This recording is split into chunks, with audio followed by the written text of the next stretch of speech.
Chandy ഉമ്മനുമായി company തുടങ്ങാൻ മുഖ്യമന്ത്രി നിർബന്ധിച്ചെന്ന് Saritha S Nair. Chandy ഉമ്മനും solar കേസിലെ മറ്റൊരു പ്രതിയുമായി നടത്തിയ വിദേശയാത്രയുടെ ദൃശ്യങ്ങൾ തിരുവഞ്ചൂർ രാധാകൃഷ്ണന്റെ പക്കലുണ്ടെന്നും സരിത നായർ ഇന്ന് മൊഴി പറയുകയുണ്ടായി. കടപ്ലാമറ്റത്ത് മുഖ്യമന്ത്രി വരാൻ ആവശ്യപ്പെട്ടത് ചാണ്ടി ഉമ്മനുമായി ചേർന്ന് കമ്പനി രൂപീകരിക്കാനുള്ള ചർച്ചകൾക്കായാണ്. ആര്യാടൻ മുഹമ്മദ് ഇടപെട്ട് അനർട്ടിന്റെ ടെൻഡർ നടപടികൾ അട്ടിമറിച്ചെന്നും സരിത സോളാർ കമ്മീഷനിൽ മൊഴി നൽകി. അഡ്വക്കേറ്റ്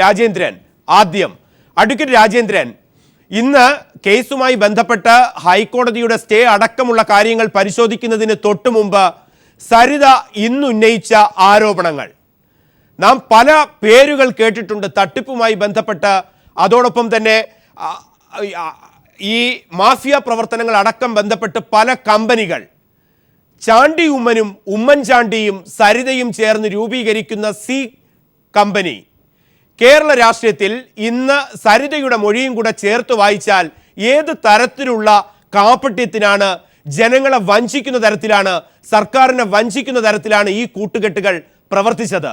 ഇന്ന് ഏറ്റവും പുതുതായി സരിതയുടെ മൊഴിയും ചേർത്ത് വായിച്ചാൽ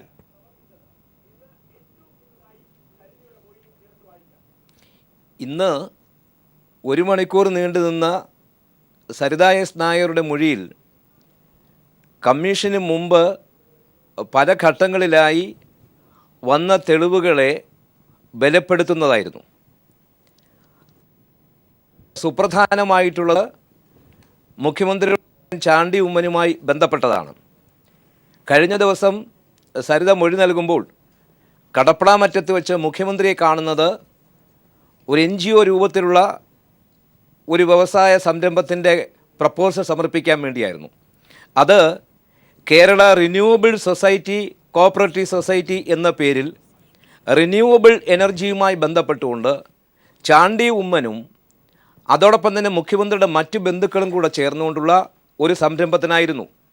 അതിൽ ചാണ്ടി ഉമ്മന് കൂടെ വിദേശത്ത് പങ്കാളിത്തമുള്ള ഒരു കമ്പനിയിലേക്ക് അവിടെ നിന്നും ഉപകരണങ്ങൾ ഇറക്കുമതി ചെയ്യാനുള്ള തടക്കമുള്ള ഒരു സ്ഥാപനം, ആ സ്ഥാപനത്തിൻ്റെ പേര് സ്റ്റാർ ഫ്ലേക്സ് INC എന്നായിരുന്നു.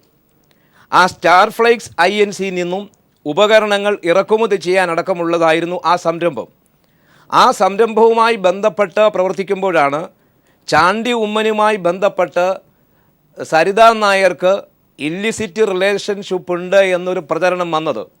എന്നാൽ അത് തീർത്തും അടിസ്ഥാനരഹിതമാണെന്നും അതേസമയം സോളാർ കേസിൽ, തട്ടിപ്പ് കേസിൽ പ്രതിയായ ആ പ്രതിയുടെ പേര് അവർ പറഞ്ഞില്ല.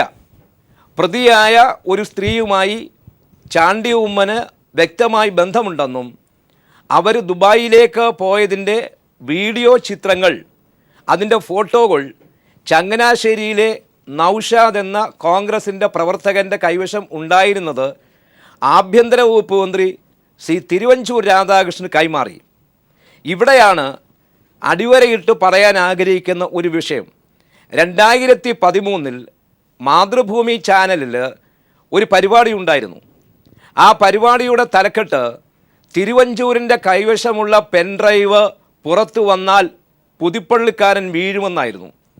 അപ്പോൾ തിരുവഞ്ചൂർ രാധാകൃഷ്ണൻ്റെ കൈവശം ശ്രീ ഉമ്മൻചാണ്ടിക്ക് ബുദ്ധിമുട്ടുണ്ടാക്കുന്ന ഒരു പെൻഡ്രൈവ് ഉണ്ട് എന്ന് ഇപ്പോഴുള്ള വെളിപ്പെടുത്തലല്ല, അന്നേ ഉണ്ടായിരുന്നു. അത് മാതൃഭൂമി ചാനലിൽ വന്നതാണ്.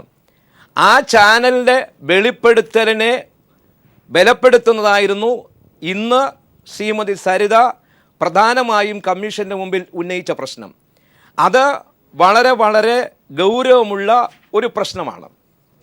അത് ചാണ്ടി ഉമ്മനുമായി ബന്ധപ്പെട്ട ആരോപണമല്ല, വസ്തുതാപരമായി അവർ സമർത്ഥിക്കുന്നതായിരുന്നു അതുമായി ബന്ധപ്പെട്ടത്. മറ്റൊന്ന്, സരിത ഇന്ന് പറഞ്ഞത് ശ്രീ ഉമ്മൻചാണ്ടി പറഞ്ഞത് ടീം സോളാറുമായി അദ്ദേഹത്തിന് ഒരറിവും ഉണ്ടായിരുന്നില്ല എന്നാണ്, ഒരു സഹായവും ചെയ്തില്ല എന്നുള്ളതായിരുന്നു.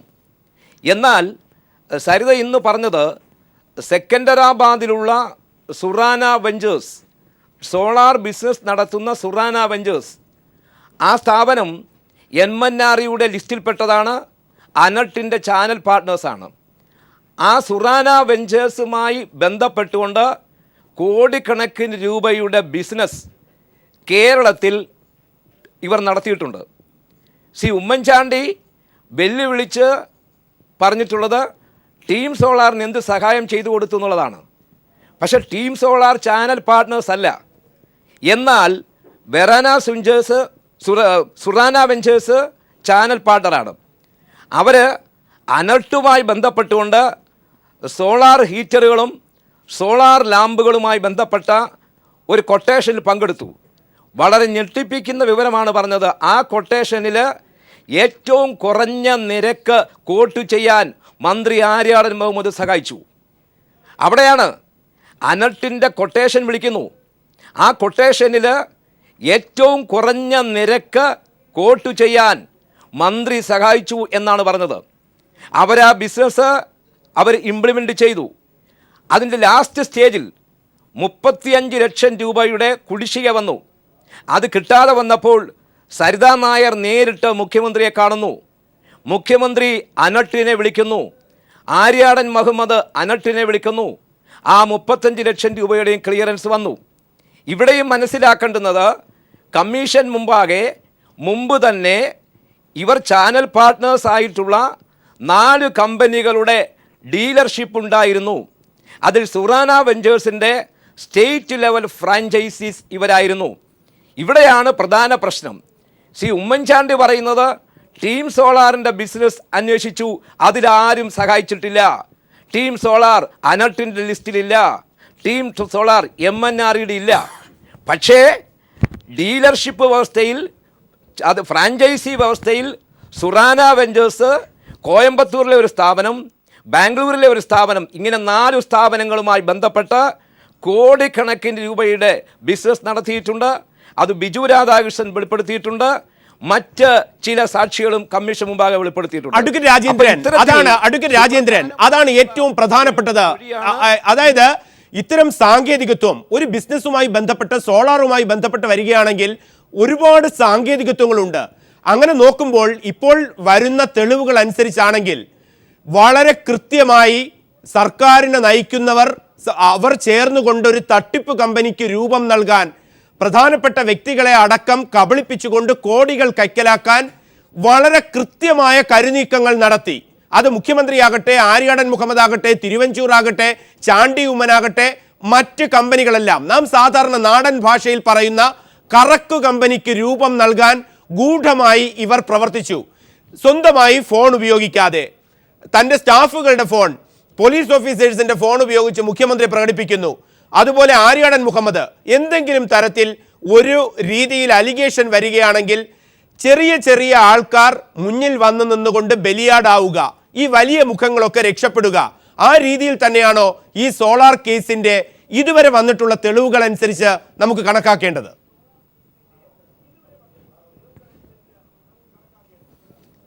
അതിനെ സംബന്ധിച്ചും സരിതാ നായർ ഇന്ന് കൃത്യമായി മൊഴി നൽകിയിട്ടുണ്ട്. ഈ സോളാറുമായി ബന്ധപ്പെട്ടുകൊണ്ട് ഇല്ലിസിറ്റ് റിലേഷൻഷിപ്പ്, അവിഹിതമായ ബന്ധങ്ങൾ മന്ത്രിമാർ, MLA മാർ, MP മാർ എന്നിവരുമായി ബന്ധപ്പെടുത്തി ഉന്നയിച്ചത് അത് വളരെ ബോധപൂർവവും ആസൂത്രിതവുമാണെന്നാണ് അവർ പറഞ്ഞത്. എന്നിട്ട് അവർ ഒരു കാര്യം പറഞ്ഞു, അതിൻ്റെ നിജസ്ഥിതിയിലേക്ക് ഞാനിപ്പോൾ പോകുന്നില്ല. എൻ്റെ കുട്ടികളെ ഓർത്ത്, എൻ്റെ കുടുംബത്തെ ഓർത്ത് ഞാൻ ആ വസ്തുതകൾ സ്വമേധയാ കമ്മീഷന് മുമ്പാകെ പറയാൻ ആഗ്രഹിക്കുന്നില്ല. അവിടെ ഒരു വാചകം ഞാൻ അടിവരയിടുന്നു, സ്വമേധയാ എന്ന് പറഞ്ഞാൽ ഏതെങ്കിലും സാഹചര്യത്തിൽ അവരുടെ വിവാദമായ കത്ത് നിയമപരമായ പ്രക്രിയയിലൂടെ കമ്മീഷൻ മുമ്പാകെ ഹാജരാക്കേണ്ടി വന്നാൽ അവർ അത് പറയും. പക്ഷേ എന്നിട്ട് അവർ പറഞ്ഞു, ഇവിടെ ഈ ലൈംഗികമായ അംശങ്ങൾക്ക് കൂടുതൽ പ്രാധാന്യം കൊടുത്ത് സോളാർ വിവാദം പച്ച പിടിപ്പിച്ചത് ഇതിൻ്റെ പിന്നിൽ നടന്ന സാമ്പത്തിക ദുർവിനിയോഗം, അധികാര ദുർവിനിയോഗം, അഴിമതി, ഇതെല്ലാം മറച്ചുവെക്കാനും അന്വേഷണം അങ്ങോട്ട് പോകാതിരിക്കാനുമാണ്. അത്തരത്തിലാണെങ്കിൽ അന്വേഷണം പോകാതിരിക്കാൻ വളരെ ഗൂഢനീക്കം സർക്കാരിന്റെ തലങ്ങളിൽ നിന്ന് വരുമ്പോൾ ഒരു FIR ഇക്കാര്യത്തിൽ ഇടേണ്ടത് അത്യാവശ്യമല്ലേ? കൃത്യമായ തെളിവുകൾ അത് നിയമ സംവിധാനങ്ങൾക്ക് മുന്നിൽ തന്നെ വരുമ്പോൾ അവിടെ ഒരു FIR ഇല്ലാതെ എങ്ങനെ ഒരു അന്വേഷണം മുന്നോട്ട് കൊണ്ടുപോകും? അന്വേഷണം നേരിടാമെന്ന് പറയുമ്പോൾ അന്വേഷണം തുടങ്ങേണ്ടത് എവിടെ? ഇത്തരം വലിയ ചോദ്യങ്ങൾ അവശേഷിക്കുമ്പോൾ എന്തുകൊണ്ട് ആ നടപടിയുമായി പോകാൻ സാധിക്കുന്നില്ല? ഇതടക്കം കേസ് രജിസ്റ്റർ ചെയ്യുന്നതും FIR രജിസ്റ്റർ ചെയ്യുന്നത് സ്റ്റേ ചെയ്തതടക്കമുള്ള വിഷയങ്ങൾ വരുമ്പോൾ ഭാസുരേന്ദ്ര ബാബു, ഇന്ന് സരിത സോളാർ കമ്മീഷനിൽ പറഞ്ഞതനുസരിച്ച് അഡ്വക്കേറ്റ് രാജേന്ദ്രൻ പറയുന്നത് കൃത്യമായ തെളിവുകൾ ഇക്കാര്യത്തിൽ വരുന്നു. അത് മറ്റാരുമല്ല, മുഖ്യമന്ത്രി ഉമ്മൻചാണ്ടി, മകൻ ചാണ്ടി ഉമ്മൻ, ആര്യാടൻ മുഹമ്മദ് MP, ഒരു വലിയൊരു നെക്സസ് വളരെ കൃത്യമായ പ്ലാനോടുകൂടി അങ്ങോട്ട് മുന്നോട്ട് പോവുകയാണ്. സംസ്ഥാനത്ത് വളരെ സാങ്കേതികമായി നാം നോക്കിക്കഴിയുകയാണെങ്കിൽ സാങ്കേതിക അർത്ഥത്തിൽ തന്നെ കോടതി നടപടികളുടെ സാങ്കേതികത്വത്തിലേക്ക് വരുന്നതിന് മുമ്പ് സാങ്കേതിക നടപടികളുടെ നൂലാമാലകൾ നിൽക്കുന്നൊരു ബിസിനസ്സിലേക്ക് തന്ത്രപരമായി മുന്നേറിയതിന് തെളിവുകൾ പുറത്തു വന്നിരിക്കുന്നു. ഇന്ന് അഡ്വക്കേറ്റ് രാജേന്ദ്രൻ കൃത്യമായി ആ കേസ് ഫോളോ ചെയ്യുന്ന ആളാണ്. അദ്ദേഹവും സരിതയും പറയുന്നു. അല്ല, സരിത എസ് നായരുടെ ഈ വെളിവാക്കലുകൾ സാധാരണഗതിയിൽ നമ്മൾ കേരളം പ്രതീക്ഷിച്ചത് അവർ മറച്ചു വെച്ചിരിക്കുന്ന പല കാര്യങ്ങളും പറയും എന്നായിരുന്നു. മറച്ചു വയ്ക്കുക എന്ന് പറയുമ്പോൾ മലയാളിയുടെ ഒരു കാര്യമുണ്ടല്ലോ, എന്താ പറയുക, ഒരു യെല്ലോ ജേർണലിസ്റ്റിൻ്റെ പീപ്പ് ഹോൾ ജേർണലിസം എന്നൊക്കെ പറയുന്ന രീതിയിലുള്ള അത്തരമൊരു സാഹചര്യത്തിനപ്പുറത്ത് മലയാളി ചിന്തിച്ചിരുന്നില്ല. ആ കത്തിൻ്റെ റെവലേഷൻ ആയിരിക്കും ഉണ്ടാവുക എന്നാണ് വിചാരിച്ചത്. പക്ഷേ എന്താണ് സരിത നായർ സംസാരിച്ചു തുടങ്ങിയപ്പോൾ അവർ ചെയ്തത്? കൃത്യമായി അക്കമിട്ട് കൃത്യമായ തെളിവുകളടക്കം അവർ സംസാരിക്കുമ്പോൾ താങ്കൾ ഈ സൂചിപ്പിച്ച കാര്യത്തിലേക്കാണ്. ചാണ്ടി ഉമ്മൻ തുടങ്ങിയ നെക്സസ് ഉണ്ടല്ലോ, ഇവരിൽ നിന്ന് ഈ പ്രോജക്റ്റ് തന്നെ തട്ടിയെടുത്ത് ചാണ്ടി ഉമ്മൻ്റേതാക്കി മാറ്റാനോ ചാണ്ടി ഉമ്മന് പ്രധാന പങ്കുള്ള ഒരു സംഭവമാക്കി മാറ്റാനോ ഒക്കെ ഉമ്മൻചാണ്ടി ശ്രമിക്കുന്ന ഒരവസ്ഥ. ആ അവസ്ഥ അണ്ടർഗോ ചെയ്തിട്ടുണ്ട് സരിത ഇപ്പോൾ വിശദീകരിക്കുന്നത് അതിന് അവലംബിച്ച അനപലഷണീയമായ മാർഗങ്ങളെക്കുറിച്ചാണ്. അതായത് സരിത എസ് നായരും ബിജു രാധാകൃഷ്ണനും ചേർന്ന് കൊണ്ടുവന്ന ആ പ്രോജക്റ്റ് അതിൻ്റെ ലാഭതാൽപര്യം മുൻനിർത്തി ധാരാളം പണം തട്ടാൻ കഴിയും എന്നൊരു സാധ്യത കണ്ടപ്പോൾ വളരെ പെട്ടെന്ന് മകൻ്റേതാക്കി മാറ്റാനുള്ള, അതും വിദേശ കമ്പനിയുമൊക്കെയായി ബന്ധിപ്പിച്ച് മാറ്റാനുള്ള ഉമ്മൻചാണ്ടിയുടെ ശ്രമം, നിലയറ്റ ശ്രമം, അല്ലെങ്കിൽ ഹീനമായ ശ്രമം, ഉമ്മൻചാണ്ടി തന്നെ ഒരു മൂന്നാംകിട കച്ചവടക്കാരനായിത്തീരുന്ന ശ്രമം, ആ ശ്രമമാണ് സരിതയുടെ മൊഴികളിലൂടെ വെളിവാക്കപ്പെടുന്നത്. ഇവർക്ക് അസഹ്യമായി തീർന്നിരിക്കുന്നതും അതാണ്. പഴയ ലൈംഗിക ചുവയുള്ള കഥകളായിരുന്നെങ്കിൽ സന്തോഷത്തോടെ ഇവർ ഏറ്റുപാടിയേനെ. ഇതാ കണ്ടില്ലേ സരിത ഇങ്ങനെയാണ് അങ്ങനെയാണെന്നൊക്കെ പറയാമായിരുന്നു. ഇപ്പോഴങ്ങനെയല്ല അവരെണ്ണി പറയുന്നത്. ഈ തരം ശ്രമങ്ങളിലേക്ക് സഞ്ചരിക്കുമ്പോൾ ഉമ്മൻചാണ്ടിയെ രക്ഷിക്കാനുള്ള പാടിലാണ് ഇപ്പോൾ കോൺഗ്രസ്. ഈ താൽക്കാലിക ജയങ്ങളോ താൽക്കാലികമായ ശ്വാസം മുട്ടലിന് തടസ്സമാകുന്ന ഇൻഹേലർ വിദ്യകളോ ഒക്കെ മാറ്റിവെച്ചാൽ വലിയ അങ്കലാപ്പിലാണ് കോൺഗ്രസ് ക്യാമ്പ് ഇപ്പോഴുമുള്ളത്, ഹൈക്കമാൻഡ് അടക്കം. അതാണ് സരിതയുടെ ആ ഇൻ്റർവെൻഷൻ്റെ ഒരു ഇഫക്റ്റായി എനിക്കിപ്പോൾ കാണാൻ കഴിയുന്നത്. സോളാർ കേസിനെ സംബന്ധിച്ച് അടിമുടി അതിൻ്റെ സ്വഭാവം മാറിയിരിക്കുന്നു എന്നാണ് ഞാൻ കരുതുന്നത്. അഡ്വക്കേറ്റ് BRM ഷഫീർ, ഒരു തരത്തിലും ന്യായീകരിക്കാൻ കഴിയാത്ത രീതിയിൽ, ധാർമ്മികമായി ആണെങ്കിൽ നിയമപരമായി ആണെങ്കിൽ ഒട്ടും ധാർമ്മികമായി ഒരു തരത്തിലും ന്യായീകരിക്കാൻ കഴിയാത്ത രീതിയിൽ സംസ്ഥാനത്തിൻ്റെ വ്യവസായ നയത്തെ അല്ലെങ്കിൽ ഒരു നയം തന്നെ രൂപീകരിക്കാൻ, ആ തരത്തിലാണ് സരിത പറയുന്നത്, ഇടപെടാൻ കഴിയുന്ന തരത്തിലേക്ക് ബാഹ്യശക്തികൾക്ക് ആ അവസ്ഥയിലേക്ക് ഒരു സർക്കാർ പോയിരിക്കുന്നു. ഇവിടെ ഇപ്പോൾ ഈ സരിത നായരുടെ വെളിപ്പെടുത്തൽ വലിയ സംഭവമായിട്ടൊന്നും നമ്മളാരും കാണുന്നില്ല. കാരണം ഈ സരിതയുടെ ഈ വെളിപ്പെടുത്തലുകളുടെ പിറകിലൊരു അതിശക്തമായിട്ടുള്ളൊരു ഗൂഢാലോചനയുണ്ടെന്നും അതിൻ്റെ പിറകിൽ പ്രവർത്തിച്ച ശക്തികൾ 2 ദിവസത്തിനുള്ളിൽ ആരൊക്കെയാണെന്ന് കേരളത്തിൽ വെളിവാകുകയും ചെയ്യും. സരിതയെ കൊണ്ട് ഇതൊക്കെ പറയിപ്പിച്ചാൽ ആർക്കാണ് കേരള രാഷ്ട്രീയത്തിൽ ഗുണമുണ്ടാവുക എന്നും കേരളത്തിലെ ഏത് സാധാരണക്കാരനും അറിയാം. സരിത ഇപ്പോൾ ഇങ്ങനെ പറഞ്ഞാൽ ആർക്കാണ് നഷ്ടം, ആർക്കാണ് ഗുണം? ലാഭനഷ്ടങ്ങളുടെ കണക്കുകൾക്ക് രാഷ്ട്രീയപരമായ ലാഭനഷ്ടങ്ങളുടെ കണക്ക് അവിടെ ഇരിക്കട്ടെ. അതിനപ്പുറത്ത് അവരുന്നയിച്ച അഡ്വക്കേറ്റ് രാജേന്ദ്രൻ അല്ല, ആ ബഹുമാനം നമ്മൾ കൊടുക്കണം. ഒരു പാനലിൽ ഇരിക്കുമ്പോൾ അഡ്വക്കേറ്റ് രാജേന്ദ്രൻ അങ്ങനെ പറയണം. ഞാൻ താങ്കളെ ആ രീതിയിലാണ് അഡ്വക്കേറ്റ് BRM ഷഫീർ എന്നാണ് ഞാൻ താങ്കളെ സംബോധന ചെയ്യുന്നതെങ്കിൽ ഞാൻ വിളിച്ചിരിക്കുന്ന ഈ പീപ്പിൾ ടിവിയുടെ പാനലിസ്റ്റുകളെ അതേ രീതിയിൽ ബഹുമാനിക്കാനുള്ള ബാധ്യത മറ്റാൾക്കാർക്ക്.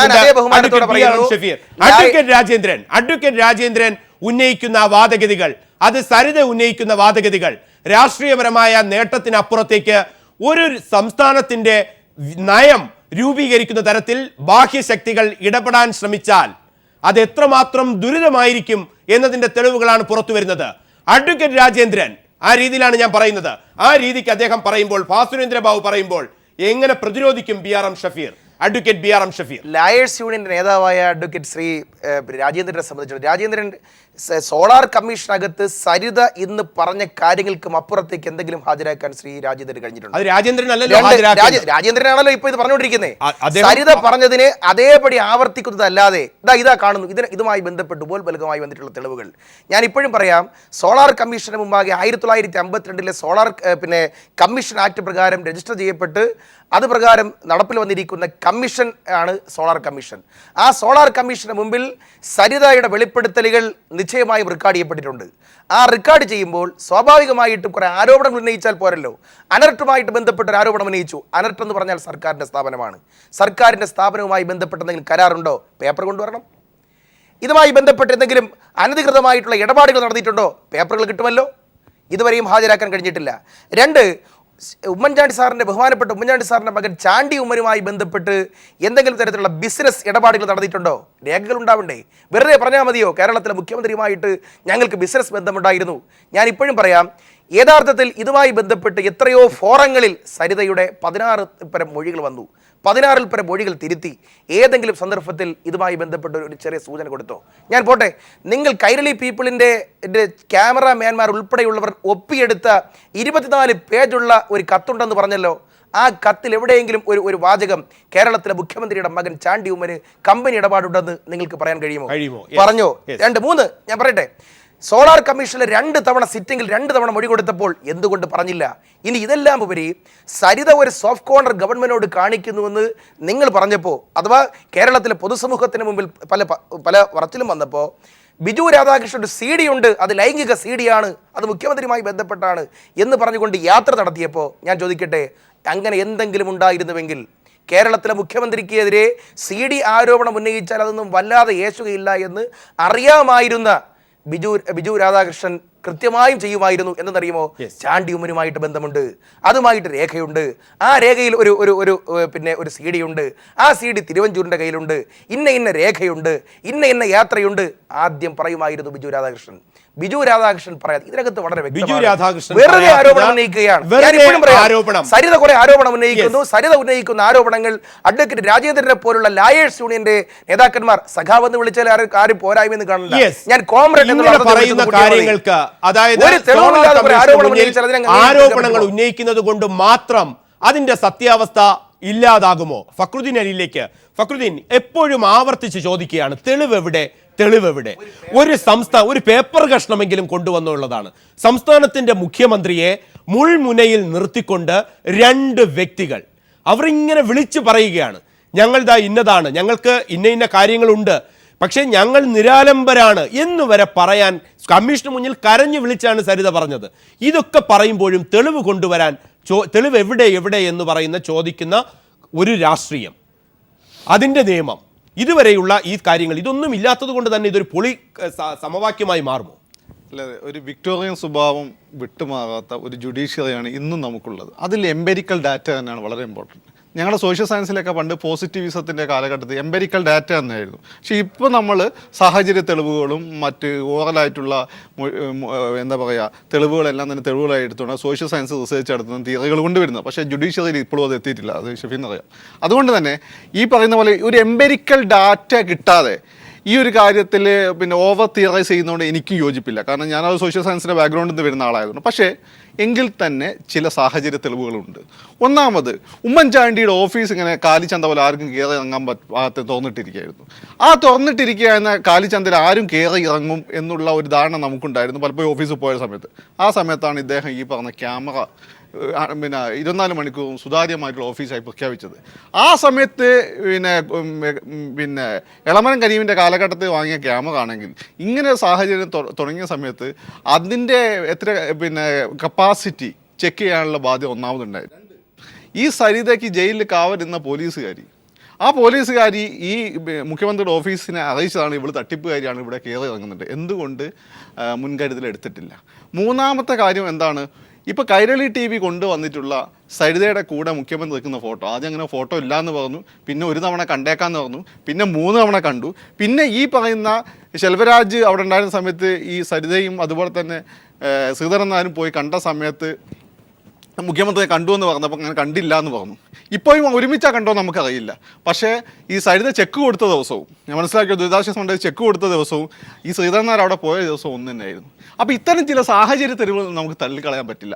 മാത്രമല്ല, കുറേ കാലമായി സരിത ഒരു മുഖ്യമന്ത്രിയെ നിങ്ങൾ പറഞ്ഞ പോലെ വിരൽ ചൂണ്ടി ഇങ്ങനെ എയറിൽ നിൽക്കുകയാണ്, പണ്ട് താത്രക്കുട്ടി നിന്നതുപോലെ. അപ്പോൾ ഒരു മുഖ്യമന്ത്രിയൊക്കെ ഇങ്ങനെ അങ്ങ് എയറിൽ നിർത്താൻ പറ്റും, എന്തോ പേടിക്കുന്നില്ലേ? ഇനി അവസാനം എന്തിനാണ് ഞാനോ നിങ്ങൾ സരിതനെ വിളിച്ചോ? നിങ്ങൾ ആദ്യം പുറത്തേനല്ലേ, നിങ്ങൾ ആ സമയത്ത് സരിതനെ വിളിച്ചോ? ഇല്ലല്ലോ. എന്തിനാണ് ഈ പറയുന്ന കോൺഗ്രസിൻ്റെ സമുന്നതനായ നേതാവ്, അല്ല ഒരുപക്ഷെ കോൺഗ്രസ് രമേശ് ചെന്നിത്തലനെക്കാട്ടും ഇന്നത്തെ വന്നത് സ്വാധീനമുള്ള ഒരു പാർലർ ഗവൺമെൻറ് പോലെ പ്രവർത്തിക്കുന്ന വെന്നീം ബെഹന്നാൻ വിളിച്ച് നമ്മൾ കേട്ടിട്ടില്ല ഇതുവരെ, സൗണ്ടൊന്നും കേട്ടിട്ടില്ല, സരിത പറഞ്ഞതേ ഉള്ളൂ.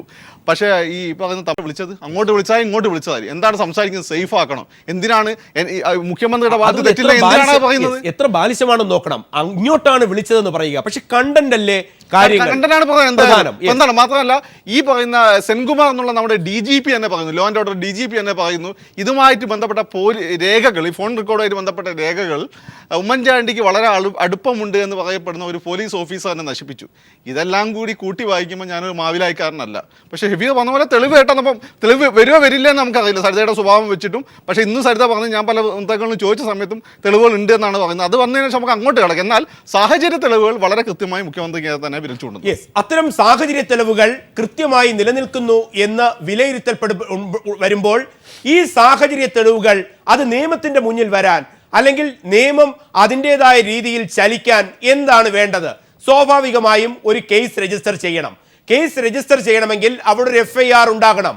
അന്വേഷണത്തിന് ഭയക്കുന്നില്ല എന്ന് പറയുന്ന മുഖ്യമന്ത്രിയും മന്ത്രിമാരും ആരോപണ വിധേയരായവർ എന്തുകൊണ്ടൊരു FIR-നെ ഭയക്കുന്നു? ആ FIR-നെ കോഷ് ചെയ്യാൻ മേൽക്കോടതികളിൽ കയറി ഇറങ്ങേണ്ട ഗതികേടിലേക്ക് ഇവർ എന്തുകൊണ്ട് പോകുന്നു? FIR ഇല്ലാതെ എങ്ങനെയാണ് ഒരു അന്വേഷണത്തെ ഒരാൾക്ക് നേരിടാൻ സാധിക്കുക?